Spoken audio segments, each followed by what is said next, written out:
warahmatullahi wabarakatuh. Perkenalkan, nama saya Melina dengan NIM C1021241006. Di sini saya akan menjelaskan apa itu mekanisme perdagangan karbon. Pernah nggak sih kalian mendengar istilah perdagangan karbon? Kedengarannya mungkin ribet dan susah dipahami ya, padahal sebenarnya konsepnya cukup simpel. Bayangin aja, ada sistem yang bikin perusahaan berlomba-lomba mengurangi polusi. Yang berhasil mengurangi polusi bisa dapat keuntungan, sedangkan yang terlalu banyak menghasilkan polusi harus membayar lebih. Nah, itu yang disebut perdagangan karbon. Yuk kita bahas dengan cara yang gampang dipahami. Jadi, perdagangan karbon itu sederhananya adalah sistem buat mengurangi polusi udara, terutama karbon dioksida yang bikin bumi makin panas. Caranya gimana? Pemerintah ngasih batas maksimal emisi karbon untuk perusahaan. Misalnya, perusahaan cuma boleh menghasilkan polusi dalam jumlah tertentu. Kalau ternyata perusahaan bisa mengurangi polusi sampai di bawah batas, mereka bakal dapat yang namanya kredit karbon. Kredit ini bisa dijual ke perusahaan lain yang polusinya malah kebanyakan. Jadi yang hemat polusi bisa untung, sementara yang boros polusi harus keluar lebih banyak. Biar makin gampang dipahami, kita pakai contoh ya. Misalnya ada pabrik A yang cuma boleh menghasilkan 100 ton karbon per tahun. Tapi ternyata pabrik A keren nih, karena mereka cuma menghasilkan 80 ton.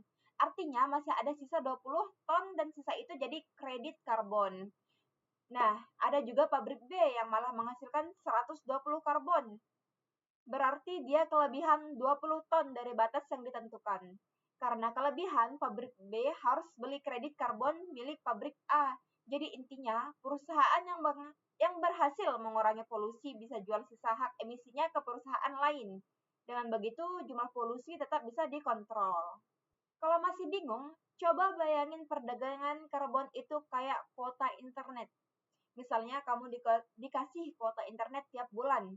Ada orang yang hemat, jadi kuotanya masih banyak, tapi ada juga yang boros sampai habis duluan. Nah, yang kehabisan kuota harus beli tambahan.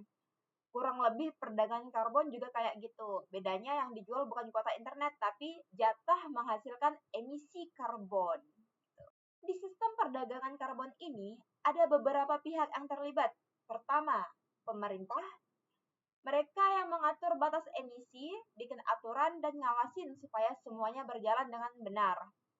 Kedua, perusahaan industri, misalnya pabrik, pembangkit listrik, atau perusahaan minyak dan gas.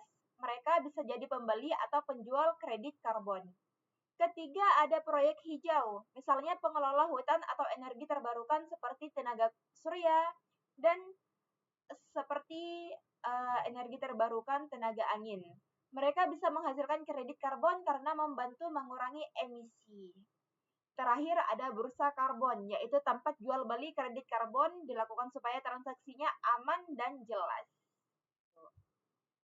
Nah, siapa aja sih yang diuntungkan? Yang pertama tentu perusahaan yang ramah lingkungan. Kalau mereka berhasil mengurangi polusi, mereka bisa jual kredit karbon dan dapat tambahan penghasilan. Lalu ada pengelola hutan atau proyek hijau. Mereka bisa dapat uang dari menjaga lingkungan tanpa harus merusaknya. Lingkungan juga jelas diuntungkan karena polusi berkurang dan perubahan iklim bisa diperlambat. Bahkan negara seperti Indonesia yang punya banyak hutan juga bisa mendapatkan manfaat ekonomi dari perdagangan karbon. Tapi sistem ini nggak selalu mulus ya. Ada juga pihak yang bisa merasa dirugikan. Misalnya industri yang susah mengurangi polusi seperti batu bara atau semen, mereka harus beli kredit karbon yang artinya biaya produksi bisa makin mahal. Kalau biaya naik, bisa aja harga barang ikut naik dan akhirnya konsumen juga kena dampaknya. Selain itu, kalau proyek karbon nggak dikelola dengan baik, masyarakat sekitar atau petani bisa kehilangan akses lahan. Jadi, sistem ini tetap harus diawasi supaya adil buat semua. Tujuan utama perdagangan karbon sebenarnya simpel, bikin perusahaan lebih semangat mengurangi polusi.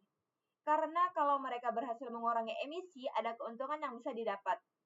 Dampaknya buat lingkungan juga besar, udara bisa lebih bersih, hutan lebih terjaga, dan perubahan iklim bisa diperlambat. Jadi sistem ini mencoba bikin menjaga lingkungan itu bukan cuma kewajiban, tapi juga sesuatu yang menguntungkan. Jadi kesimpulannya, perdagangan karbon itu adalah sistem yang bikin perusahaan berpikir dua kali sebelum menghasilkan terlalu banyak polusi. Yang berhasil mengurangi emisi bisa untung, sedangkan yang polusinya berlebihan harus bayar lebih. Harapannya semua jadi makin terdorong buat lebih ramah lingkungan demi bumi yang lebih baik di masa depan. Oke, sekian penjelasannya. Semoga sekarang perdagangan karbon jadi lebih gampang dipahami. Sampai jumpa.